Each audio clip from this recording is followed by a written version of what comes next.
All right, everybody. So welcome to our special COVID-19 update. We've got Doug returning for another update. He did one a few months back for us, specific to Samaritan and Benton County and how things are going here. So as with all things, you did not come here to listen to me. So Doug is the CEO of Samaritan Health, and I am going to kick it straight over to him. Well, thank you, Simon, and good morning to everyone on the call, and thank you for being on the call today. Yeah, Simon, that the last presentation that I gave to the through the chamber was in May. That seems like that was about 10 years ago. I think I've aged at least 10 years since then. I know that. But so what I'm going to be talking about today is one, just kind of level set on what we're seeing as far as COVID-19 numbers in our hospitals, and a little bit of background how we prepared for a patient surge. And then I'll fast forward a bit and talk about the vaccination rollouts that are happening right now. I'll probably talk for about 30 or 45 minutes. We'll definitely have time for questions at the end, but also feel free to put questions in the chat if you have those. Maybe Simon, you can kind of track that for me and let me know if stuff is coming in. Will I do. appreciate that. And then I'll also just note that this is really coming from, I work for Samaritan. This is coming from the perspective of Samaritan. I can certainly answer questions as best that I'm able about what's going on with the school districts or at OSU, but certainly I won't even pretend to fully understand everything going on there. So primarily coming from the perspective of Samaritan.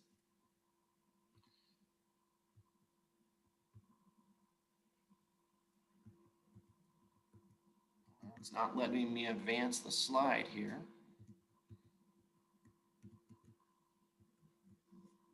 Oh, there we go.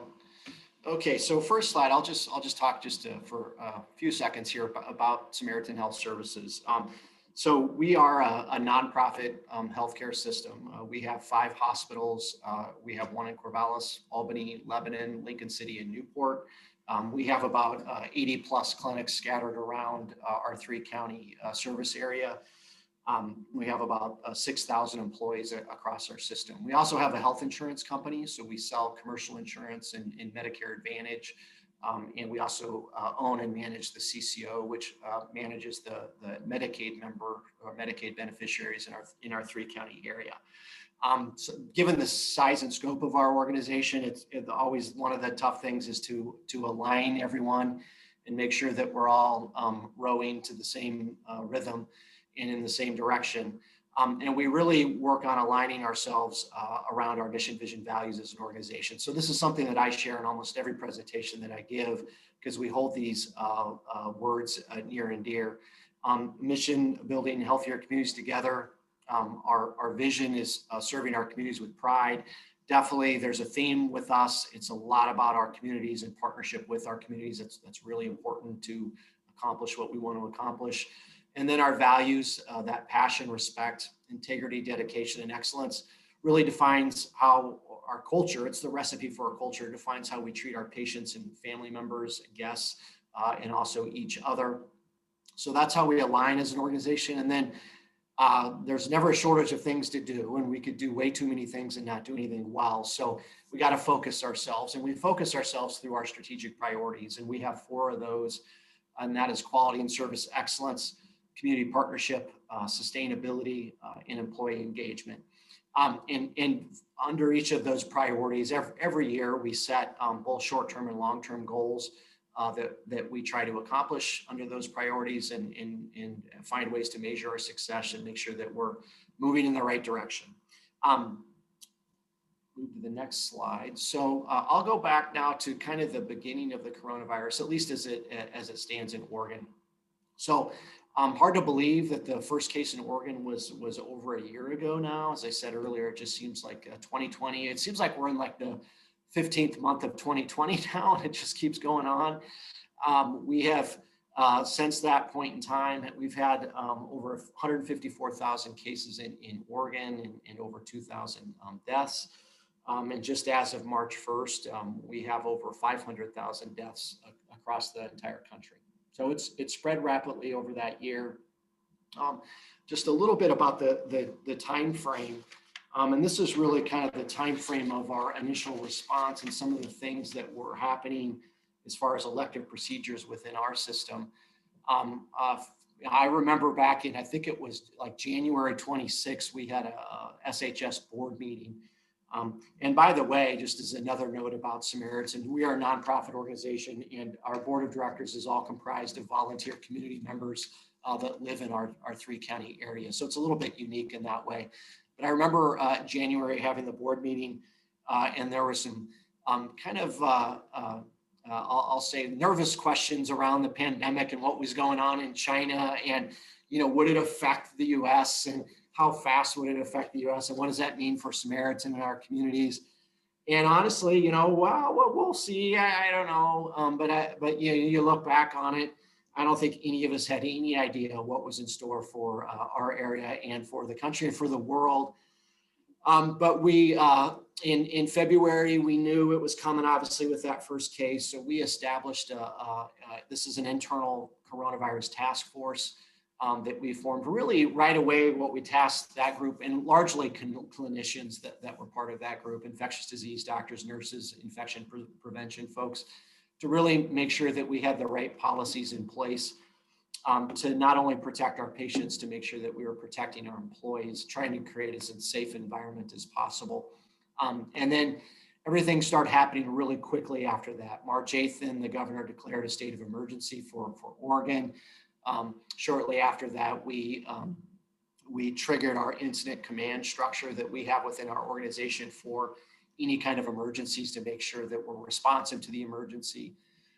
Then shortly after that, we implemented visitor restrictions.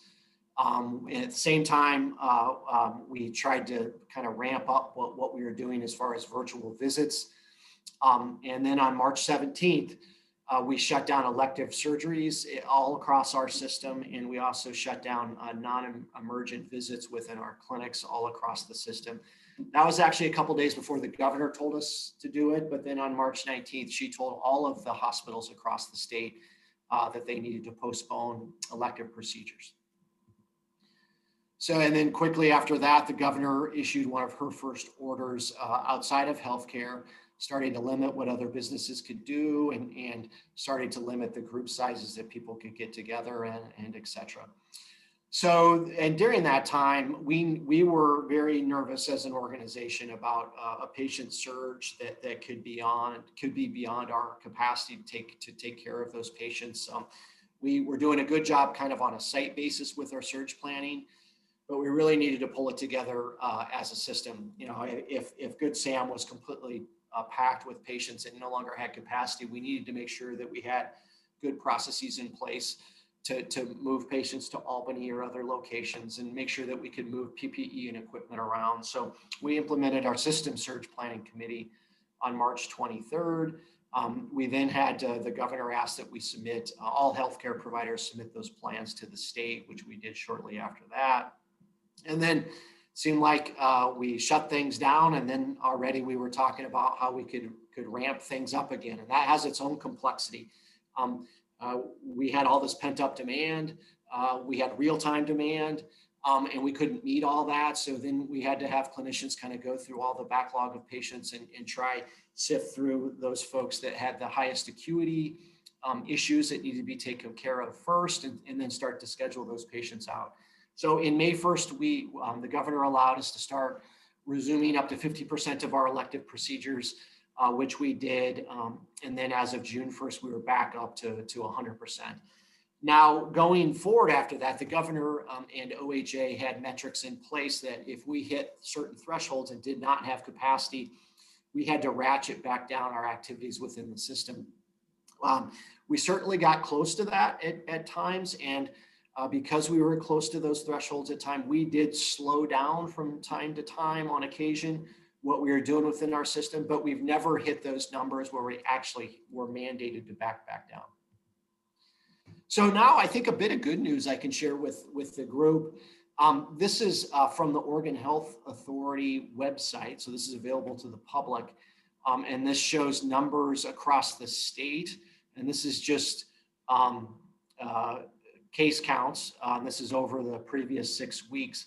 What you can see there is pretty good steady decline across the state in COVID-19 numbers. Really, that's kind of happening across the country right now as well. So good news there, specifically for us, and this is then our own internal data, and we track this pretty closely. Good news here as well. As you could see, way back when the pandemic first started, we kind of went through 3 distinct smaller waves. And then our biggest wave really kind of happened right before Thanksgiving, where these are inpatients. So these across our 5 hospitals, these are our inpatients that have COVID-19. So have COVID-19 where they are sick enough to they need hospital inpatient care. And to me, that's the number that I really track. I look at how many patients do we have, unfortunately, dying from COVID-19, and then how many patients or how many people that have COVID-19 that need hospital care. To me, that's almost more reliable than the overall case count, because sometimes just the amount of testing that's going on in the 3-county area may seem like there's a lot more, but maybe there's just more testing going on. So it's a little bit harder. You have to dig a little bit deeper into that data. But I think what you see from our hospital data is it did definitely spike up right around Thanksgiving. We were honestly at our capacity at that time. And through this whole process, it was first a fear around keeping patients and employees safe. And that's always been, a major priority of ours, but also making sure we had enough PPE, whether that was masks and gloves and those types of things, making sure we had enough ventilators, making sure we had enough bed space, making sure that we had enough employees to treat. And at a given point in time through this entire pandemic, there were different pain points for all those things that they listed off above. But what we found after Thanksgiving, really our pain point was just beds and staff. Of course, during the holidays, staff were wanting to take time off. We had some staff that were sick. So there were times where we literally just did not have employees to take care of those patients. So we had to go on divert from time to time as a hospital, not necessarily because we had too many COVID patients, but our hospitals were also just very busy with non-COVID activities as well. Good news then, and then one other thing I'll point on this graph is each color represents one of our hospitals. And you can see Good Sam is blue, and that's in Corvallis. That is our biggest hospital. You can see that it has definitely, had its share, especially around Thanksgiving and through the holidays. But overall, throughout all of our hospitals, we have seen a rather dramatic decline over the last 6 weeks, to the point now where, as of this morning, in all 5 of our hospitals, I'm going to look to make sure I get it right. We have 3 in all 5 hospitals, 3 COVID positive inpatients, which is remarkably low for us. So that is trending very positively. And actually, I will say at Good Sam this morning, we had 0, which, and this is a big hospital. So to have 0 COVID-19 positive inpatients is pretty remarkable. And we've probably, I think that's maybe the first time that we've had 0 in this facility since the very start of the pandemic. Hey, Doug, I'll just remind you though, I'm talking inpatient numbers. So that doesn't necessarily reflect the amount of people out in our communities that are testing positive. They may be asymptomatic, they may have minor symptoms, but testing positive that don't need hospital care. I know, and I don't know the details of this, but I know like at Oregon State, they've been doing more testing. They've had a lot more positive numbers over there. Generally, those college kids that get it are generally asymptomatic. A lot of times they don't even know that they're carrying the virus, and they don't need hospital care. Now, there are always exceptions to that rule. Simon, I think you were trying to ask a question. It was a capacity question. When we see these numbers, what is your max capacity of COVID-19 patients, or just overall that you could take inpatient? Yeah, so overall, our inpatients at Good Sam, we have licensed to upwards of about 189 beds. Oh, wow. What we can actually staff here right now within our facility is probably at the limit of about 150 right now. Now that's overall. If we have a bunch of COVID-19 patients, we probably can't even go to 150 because, we need to make sure that those patients are isolated and away from other patients. So that does restrict the amount of patients that we can have in here. But we have hit 150 overall a few times in the last few weeks. So the hospital has been very busy, but interestingly, it hasn't been a lot of COVID-19 patients here recently. So I know this is kind of an eye chart here. I just show this really to give you a sense of the data that we're looking at, that I look at on a regular basis here. And this data is, and this is our own internal data. And this is fairly real time when I look at it. Of course, I put this presentation together a few days ago, so it's a few days old now. But essentially what this shows is, it shows the number of testing that we're doing for our patients. Now, this isn't all the testing in our 3-county area. Rite Aid and the county, they're doing their own testing as well. So this is our internal testing that we're involved with. We track how many tests we're doing. We track how many tests percentage-wise are positive for COVID-19. We track the turnaround time on that testing. We track the amount of inpatients that have COVID-19, as I already talked about. We also track the percent of ED visits with patients that have COVID-like symptoms. The reason that and we track a lot more data than this, and the reason that we're tracking all this is that we really want to get a sense of what's trending in our hospitals. If it's trending up, we want to catch wind of that as early as possible so we can start to implement parts of our surge plan. So now I'm going to talk about our vaccination update. And so this is all kind of more real time. This is a picture of the Samaritan frontline worker on December 18th that received the first vaccine dose in our system. And that was Pam Hayden. She's a housekeeper here at Good Sam. She was the brave one that said, I certainly wanted, and she got to the front of the line and got that first vaccine. The person who's giving the vaccination is Bill Howden, who was the VP of nursing here at Good Sam for many years and is now retired and has been coming back and volunteering and helping us out with these vaccinations. So this chart has changed. There's even a more updated chart now that was released by the governor just last Friday. But this is something, and there was a few iterations of this early on in December, but this is essentially was our first marching orders that we got from the Oregon Health Authority and the governor about what to focus on as far as our vaccinations. And I think there is a misconception out there that Samaritan had a lot of choice in who to be vaccinated, but we've all along had very specific directions from the governor and the Oregon Health Authority, and those directives go to Samaritan, they go to the county health departments, and they go to all the other independent providers in our area in guiding us in how we prioritize who gets the vaccinations. As you can see here, there's kind of a phase, there is a phase 1A and a phase 1B. The phase 1A was really our first focus, and then slowly we moved into the phase 1B. As of March 1st, we just got into the group 5, so the people 65 years and older are now eligible for the vaccination. Now, I will say too, as we've gone through these phases, we have not been doing this alone by any means. We have relied heavily on our county health departments as partners. We've partnered with OSU. We've partnered with the cities. We've partnered with other independent providers.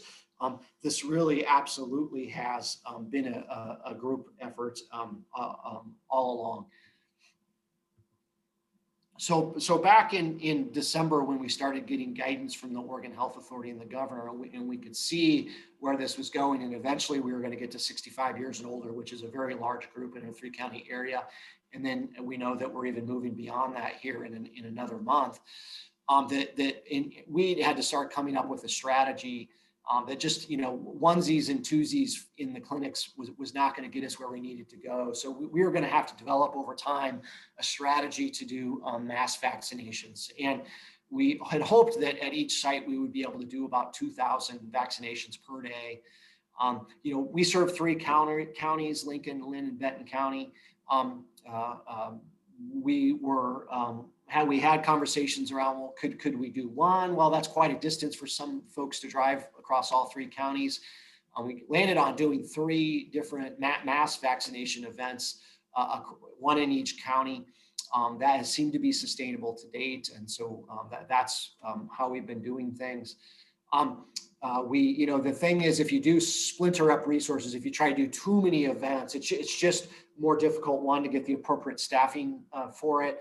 The second thing is, one of the logistical challenges of vaccinations is making sure you have to be very precise about the number of people that you have coming in and the number of doses or vials that you need to provide those vaccinations. There's a lot of complexity with the vaccines. Right now there's 2 different kinds. We're getting a third, but we have been dealing with Pfizer and Moderna. Both have slightly different storage requirements as far as temperatures.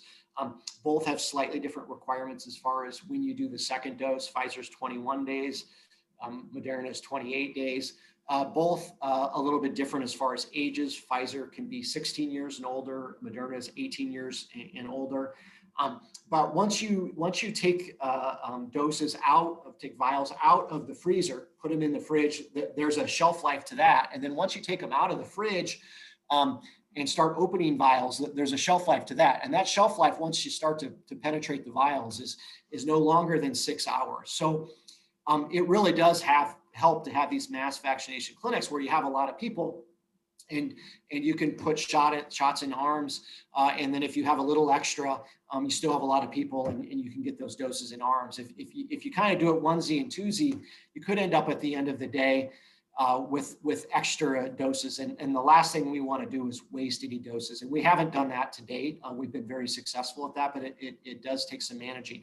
The extra complexity with that as well is within each vial, there's sometimes what we call bonus doses. So there's generally about 5 doses on Pfizer and about 10 doses on Moderna.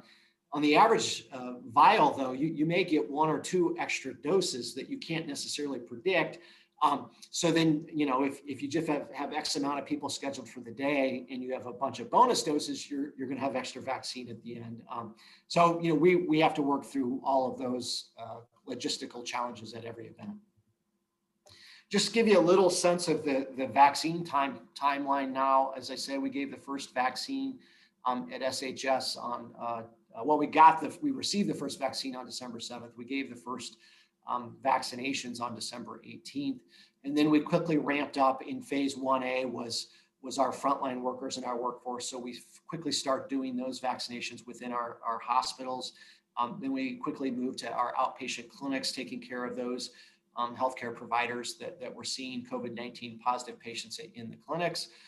In conjunction with that, then we shut down our SamCare Express and walk-in clinics. Samaritan decided to do that, and we opened those up just for vaccination purposes for the community, for the phase 1A group. So we started doing that on January 11th. We continued on in the hospitals, vaccinating some of our other employees. And then on January 19th was when we opened up our first mass vaccination clinic. We opened that up in Linn County at the Expo Center. Then on January 20th, we opened up our second mass vaccination clinic site over in Lincoln County. And then on January 26th, we opened up the third mass vaccination clinic, and that's over at OSU. Then just here in February, a couple of weeks ago, we started our scheduling call center. This has been largely online, how we've done the scheduling to date, recognizing that for some folks, we don't want to leave anybody behind in any of these groups. It's our mission to get everybody vaccinated that wants it. Online doesn't work for everyone. So we're trying to use phones and connect with people in different ways, and we're able to do that through the call center. So just a little summary on the different counties, what we have going on. At Linn County at the Expo Center, we've been able to do about 1,800 plus per day at that site. we typically do those events on Wednesday through Friday. Benton County, that's been at Research Stadium, a little bit bigger space. We can accommodate over about 2,000 individuals per day there. We're typically having those on Thursday and Friday. We may experiment on some different days going forward. Lincoln County, those are generally a little bit smaller, but we have the ability to do about 750 plus individuals per day there. Again, typically those events are Wednesday through Thursday, or Wednesday through Friday, sorry. So just some pictures. This is at the Expo Center. Just give you kind of a little sense of how these things flow. We have patients that are not patients, but people that come into the facilities. We have them schedule in advance to try avoid large wait lines when they come. And then when they come, they need to go to registration and verify. We need to make sure that we understand if this is a first dose or second dose, that understand what vaccine type, because again, there's differences in the two vaccines. So we need to make sure that we generally give wristbands to those people to represent which vaccine that they're getting. We have a host of treatment and screening questions for those folks. Then we have to get basic data from the individuals. The state needs that data to track who's getting the vaccine. At certain sites also, we put that into our electronic medical record as well.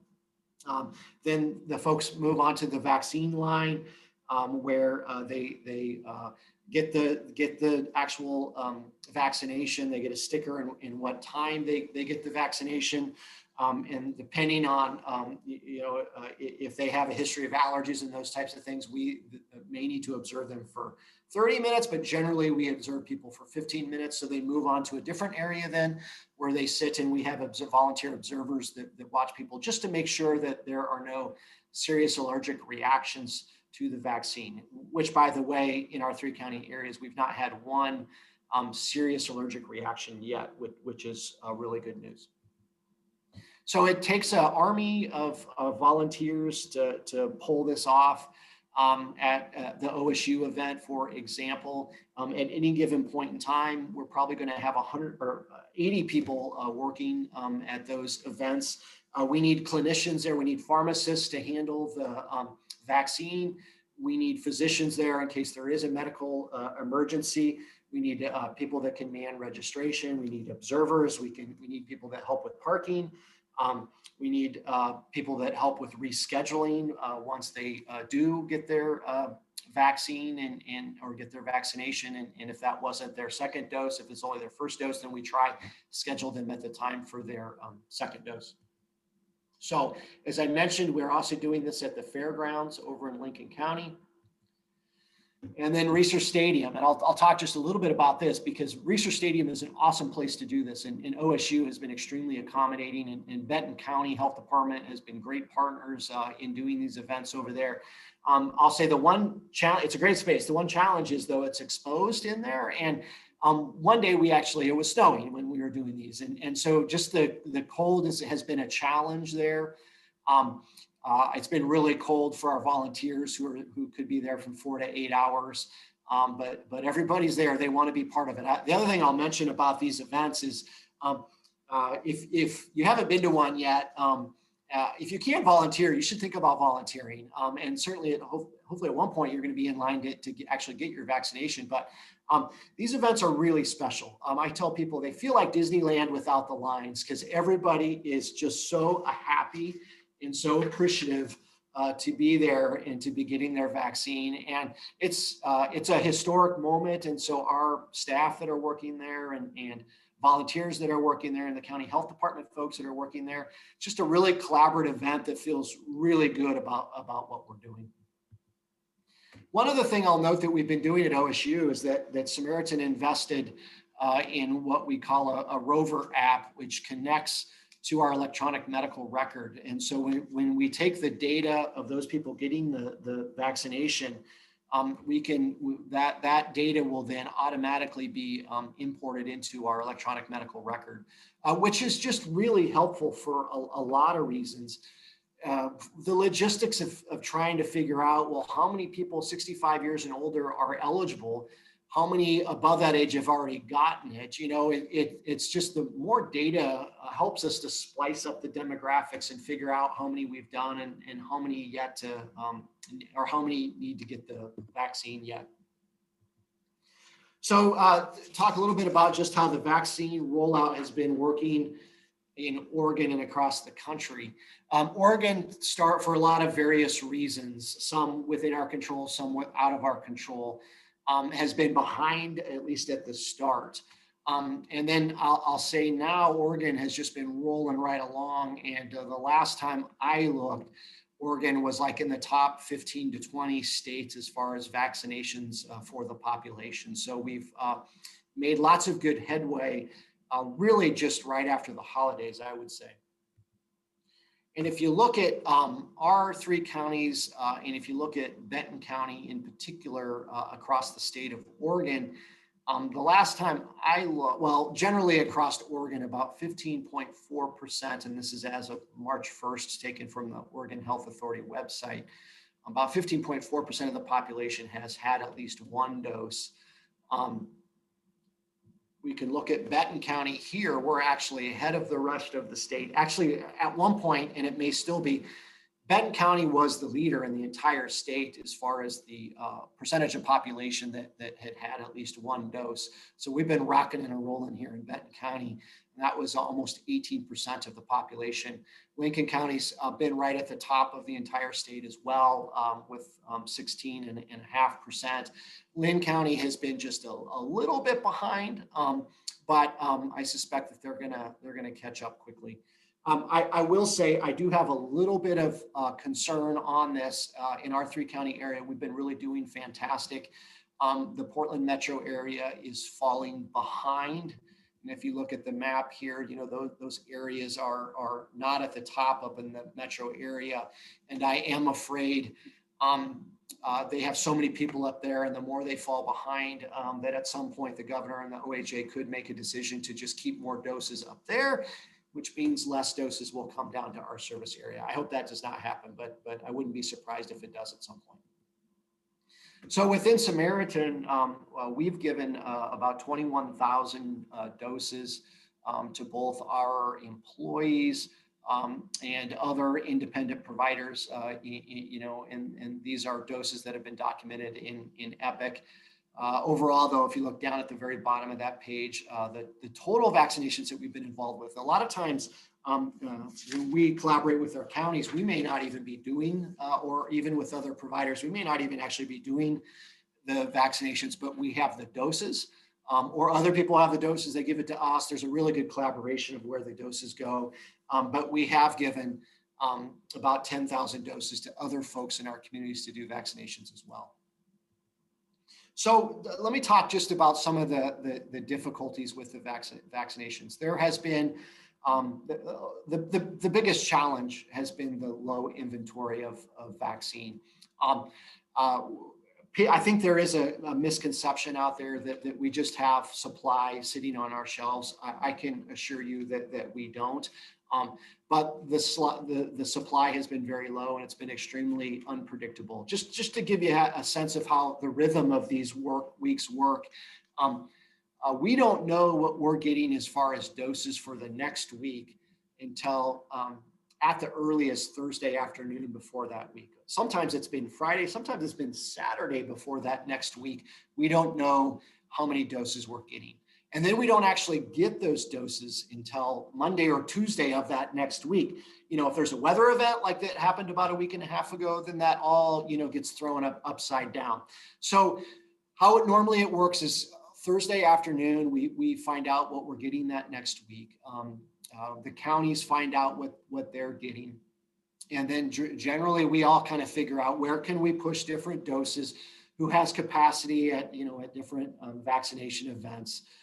And we do that collaboratively as a group across the 3-county area. And then normally, as I said, the events are on Wednesday, Thursday, and Friday because we don't normally get the doses until Monday or Tuesday. But then by the end of that week, we've used all our doses again. So the only doses that we still have on hand are those doses that we have to keep back for those second doses that we have to give either 21 days or 28 days later. So other than that, we are done by the end of the week, and we're just waiting again to see what we're going to get the following week. So it makes it really challenging from a scheduling perspective, because as of right now, we can't schedule out 3 weeks. We'd love to do that. Believe me, that would make everybody's life so much easier, but we just don't know how much we're getting. And it has been wildly variable from week to week, how much vaccine that we're getting. We actually went through almost 2 weeks, and I think it was late January, early February, we didn't get anything. We literally got 0 doses. Now our counties got some, and we were able to kind of collectively work through that. So it's just been really unpredictable. I will give a shout out, because she's on the call. Larissa Balzer, who's our Associate Vice President of Strategic Initiatives for Samaritan, has been really overseeing all of the daily operations of the vaccine distribution and the events that we've been having. And so I commend her. Larissa, thank you, because she's been right in the middle of all these logistical challenges and been partnering with the communities on it, and she's been doing a great job. We've had just constant changing federal and state directives too on priorities and how many doses we're getting. I think it was kind of right at the beginning of January. This is all 1 week. On a Wednesday, we heard I think it was still President Trump at the time, we're releasing the national stockpile. We're going to push out all this vaccine. And we were like, that's awesome. So we were geared up to be ready. That was on maybe that was on a Tuesday.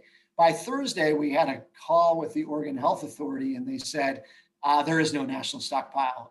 You're actually going to get less over the next few weeks.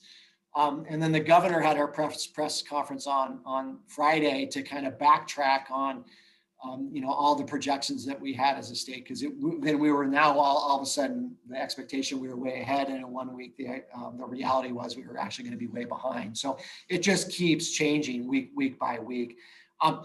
There has been vaccine hesitancy that we've noticed across our 3-county area, some areas more than others.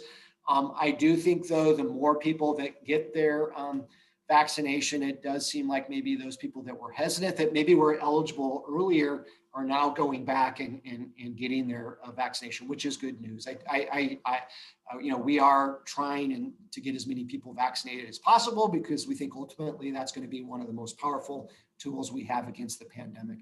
And then constant challenge, and our counties have done a great job of this, though, but it is difficult reaching our most vulnerable populations in our 3-county area. We've had a lot of online scheduling. That always isn't ideal for the homeless folks. There are people in congregate homes that it's been difficult for them to get to the mass vaccination events. So we've been trying to work with our counties to take the vaccine to those locations and take care of those folks there. So we've also, as I mentioned earlier, we have opened up a scheduling hotline. The phone number's at the bottom of that page. This is staffed by Samaritan personnel and really serves all 3 counties. And I just want to reiterate on this. This is not serving even Samaritan patients. This hotline is open up to everybody eligible in our entire communities. And I didn't mention this before, but I should have. Our counties have been working so well together and been very gracious that any one of the events, whether that's been in Lincoln County, Linn County, or Benton County, they're all open to anybody that qualifies across all 3 counties, which I think has been fantastic to just add to the collaborative atmosphere. And as you can see, we've been receiving about 1,800 calls weekly around scheduling for COVID-19 vaccinations. So then I'll just quickly touch on this. These are the new sequencing guidelines that have been issued by the governor. This pandemic at the beginning was a race to get ready for a patient surge, which then turned into a marathon, which is now turning into a big race again. And my troops are getting tired. I'll say that it's been a long haul, and especially the folks on the front lines who have had to be really careful with PPE and sometimes working in scary situations. This has taken its toll. I'll just say that, but they continue to show up and do their jobs, and they take their mission very seriously. But this last 3 or 4 months, I hope it's the last 3 or 4 months. The expectation is that we're going to be able to open this up just to the general public by July 1st, which I think is fantastic. Now, this all hinges on us getting enough supply. I think we could do, Larissa, the person I mentioned who's managing the daily operations of this, she thinks we could push through probably 25,000 vaccinations per week if we could get the supply. Just want to clarify though, right now we're getting about 1,000, maybe up to 3,000 to 5,000 a week right now. So that's, we could do a lot more. We just don't have the inventory. If we could get a bunch of inventory, we could do a lot more. What we're hearing from both the feds and the state is that they're thinking by the end of March, the inventory is going to really break open and that we're going to really be able to make progress after that point. There's also the new J&J vaccine, which I'm excited about. I will be honest, we had kind of a briefing yesterday internally from our chief pharmacy officer. So I understand that vaccine a little bit better. I'm still not an expert on it yet. But it's great, but it's also going to add complexity because then we have one more vaccine to the mix that we have to keep track of who has had what. It has a different shelf life, whether freezer or fridge, or once you puncture the vial. And that one only needs 1 dose. You don't need the second dose. So a little bit different. So what's next? Boy, I keep anybody that will listen to me, whether it's the Oregon Health Authority or the governor or anybody I can talk to, is just continued advocacy for increased supply in our 3-county area. I think it's not that the state has been unfair to date. I just want to make sure that we are getting our share down the road as I think things are going to get a little bit more intense. We are, if we can get enough supply, we are going to expand the dates and times of our current events. Probably more weekend events in the future, which I think would be fantastic. We'd love, and if we have more supply and it's more predictable, we'd love to be scheduling these for 3 to 4 weeks. That'd be helpful for everyone. Right now, we're only using Epic, and that's our electronic medical record at OSU. We're looking at using that at the Expo Center in Linn County and over at Lincoln County. I think that would be helpful as well. I think we can get to 16,000 vaccines per week, but the latest is as of probably last night, I think we can get up to actually about 25,000 per week. We have a website right here that'll take you to the Samaritan Health website that focuses on information, up-to-date information on the vaccines and the vaccination program throughout the region. And then I'll just say here at the end, we talk a lot about pride, as I mentioned, that those are our values within our organization, and really proud of our organization living the pride talk through the pandemic.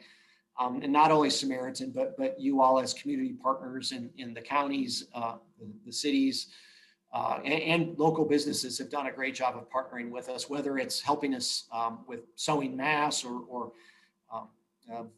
donating food to our workforce. It's been awesome, and we feel appreciated. Our employees do, and that's been great. Across our workforce, everyone has been rising to the occasion to help out. We're having to take a lot of employees off their normal jobs and help out at these local vaccination events. But everybody's happy to do it. And we're seeing not just at Samaritan, but across the 3 counties, just many examples of sacrifice for the greater good. So if there's any silver linings in the pandemic, it is that. So now I think Simon, correct me if I'm wrong, we have about 15 minutes, 13 minutes. I'd love to open it up for questions, comments, feedback, anything that you might have. And Simon, maybe some questions have come in during the conversation.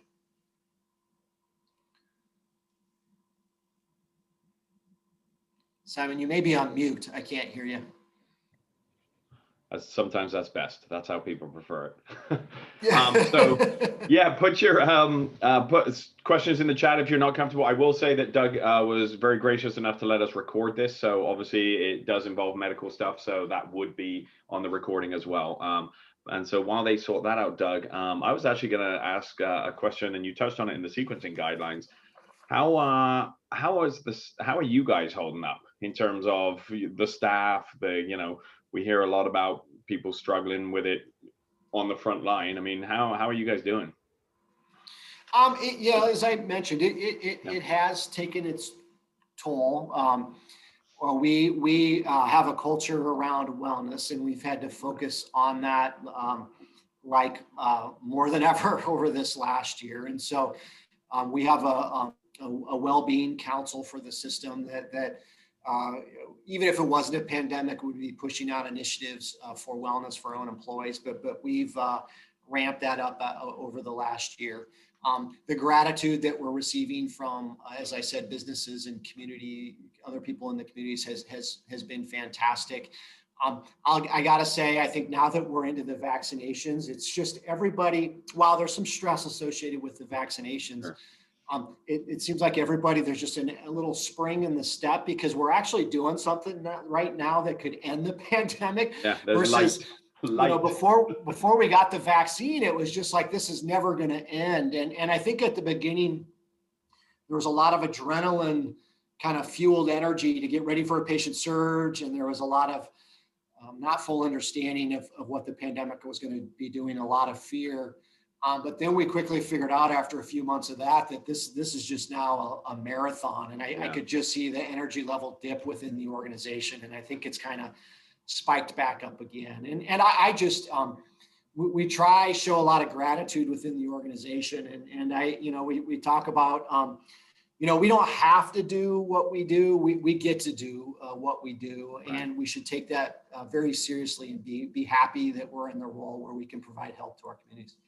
That's great. We had a question come in, actually, no, two on the chat, but the first one was from Linn. Will COVID-19 vaccines be available at routine doctor visits in the next few months, or will they only be administered at the mass vaccination sites? Yeah, I guess undetermined at this point. We're having more conversations around that. I will say, though, I think we will get to that point. It's a question of when. What we don't want to do is splinter up our resources from these bigger events where they become less efficient. There's no question at these mass events, that's how we're going to get the most economies of scale and get the most shots in arms, which is the goal at the end of the day. Trying to schedule them all within individual private clinics, and then making sure that someone got the doses out of the freezer into the fridge, and then making sure that once they've punctured those vials, that we have enough patients stacked up in those clinics that day to make sure that we use all the doses. And then if there's not enough patients, then we got to shuttle those doses elsewhere where there are patients. If we were doing that across 80 Samaritan clinics and doing that, then all the other independent clinics were doing that, it would take an army of MIT graduates to manage the logistical challenges associated with all of that. Now, if we can just take a bunch of doses to Research Stadium, we got a bunch of pharmacists there managing that all day in one spot, it's just easier. But I do think there's a point in time where when probably a large portion of the population has had it, where it's going to be more convenient. And there's just a ton of supply out there as well. So maybe if you waste a dose at some point, it's not the end of the world. I mean, right now that would be the end of the world. So we're just very careful about that. So I think we will get there. I've been saying right now we have people chasing the vaccine. So we have a ton of people that want it. At some point when we get to the stragglers, it's going to be the vaccine chasing the people, right? How do we get those last stragglers vaccinated? And we're going to use all kinds of tools. We have a mobile medicine van where we're going to be able to maybe go to more of the rural settings and just park it for a day and give vaccines. We probably are going to be doing more in our urgent care clinics, maybe within our ERs and maybe within our private clinics at that point. Another question came in as Doug, as the vaccination, this is from Daryl. As the vaccination availability continues to be, at least for now, slow going, do you think it will influence or increase vaccination hesitancy?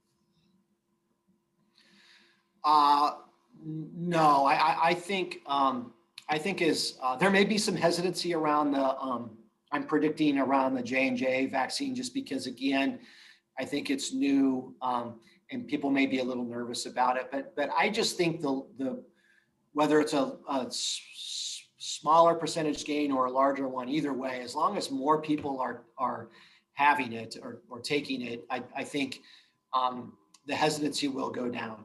But where do we end up? I mean, we could easily end up in Oregon with only 75% of the people choosing to get the vaccination. And so you're still going to have a large chunk of the population that won't do it. I hope that it's higher than that, but we'll have to wait and see on that. Another question, you may not know the answer, but I'm sorry, let me scroll here. As Oregon is allotted X number of vaccinations, how and who determines how many Benton County gets? The Oregon Health Authority decides how many doses are coming into each of the counties. And those doses may come directly to the Benton County Health Department, or those doses may come to Samaritan directly. Either way, we work with the county and those doses are split, and whatever the priorities are that week between the county and Samaritan. So it's really the Oregon Health Authority and the governor that's making those decisions. I was on a call. I'm on the Oregon Hospital Association board, and we had a meeting last Friday, and the governor was on part of that call, and she was telling us that she was going to lay out these new timeframes. And right now we're kind of 65 years and older until the end of March, and then we move down to folks. I think I don't have it right in front of me, but I think 45 to 64 with one CDC defined underlying condition. I had asked the governor, if we get there sooner than the end of March, can we go forward? And she said, yes, but if you guys are that far ahead of the Portland metro area, we may redecide how the allocation works. So sucks to be so good I'm like, sometimes. oh, okay, maybe I'm sorry I asked that question. Yeah. We'll see. But yeah, we don't have a direct say. We have a say, but we don't make that decision how it gets. And just out of curiosity, and this is a follow-on from me for that question, how when they've got all the vaccinations, they divvy it up. How is it based on the number, or is it population, or is it the case counts in that particular section, or the vulnerable, or that category of people who are going to get it? Yeah. They do try keep certain equity amongst the counties, right. But then they also look at, according to the best data that we all have is, for instance, how many more people do we have in Benton County that are 80 plus that haven't had the vaccination yet? Okay. Or, especially in the beginning in the 1A, looking at some of the IDDD community, and especially those congregate homes, some of those really vulnerable people, looking at how many people were left to get the vaccination in the different counties, and they pushed more doses towards that. Sometimes the doses that we get from OHA are earmarked, and they have to be very specifically used for, like, this has to be used for 1B educators, right? So it would, we couldn't deviate from that. So it was very clearly, this is what we have to do. And by the way, I got to say also, I haven't mentioned the Corvallis School District and the other schools. Fantastic. They were, when we finally could get to them, they had a game plan. They were so organized. We got through the educators just in a snap. That was easy peasy and really good. And now they've been able to move forward and thinking about, having hybrid school arrangements and that sort of thing. Yeah. Simon, one other, I guess, frequently asked question that I'll mention is, I do get questioned a lot about, well, I hear rumors that if there are bonus doses left at the end of the day, if people wait, could they be eligible at the end of the day? In theory, that is true, but it's a very unpredictable way to get vaccinated. We've had people wait 7 or 8 hours, and there's no extra doses at the end of the day. And the state really does want us to try absolutely as hard as possible that if we do have doses at the end of the day, it still goes to people that are in that eligible group at the time.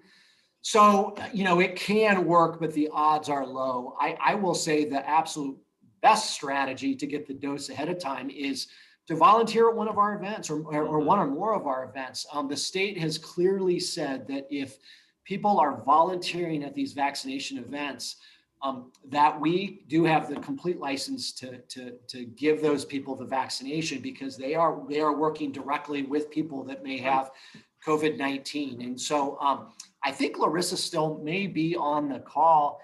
Maybe she could even share the volunteer link in the chat area if anyone is interested in volunteering. And I'll also say, unless it's snowing and really cold, it's actually a really cool, fun experience. I don't know if it's the equivalent of Disneyland, like you mentioned earlier, but it's pretty close. Yeah. Well, yeah, we don't have the $12 churros or whatever they have. Yeah, it's cheaper. I'll give you that. Well, I think that was the last question. Oh, Larissa just put the link in there. So thanks, awesome. Larissa, for thanks, that. Larissa. Yeah, that was it. Doug, it's weird to say it would be great never to have to do this presentation again, but but we would love to have you back. I can't believe when you said it was May. You're right. That's how long this year has been. It's been a long time. So I want to again thank you guys for Samaritan in general, but obviously you specifically. We deal a lot with you for the work that you guys are all doing.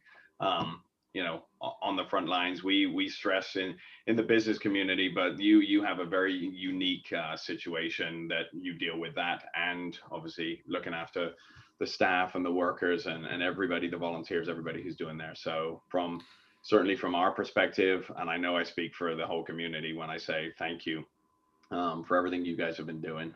And yeah, we hope we don't have to do this again, but maybe in a month or two we could do another one. Well, I'm always happy to do it, and thank you, Simon. Thank you for giving me this forum to share our story, and thank you for all the good work that you're doing with the Corvallis Chamber. No worries, thank you. Quick reminder for those of you on the call, it will be posted up on our website later today. There is that link in the chat if you want to quickly grab it before I close the call, but at 9:59, we are done. Thanks, everybody. All right. And Thank we'll you. talk to you again. Bye.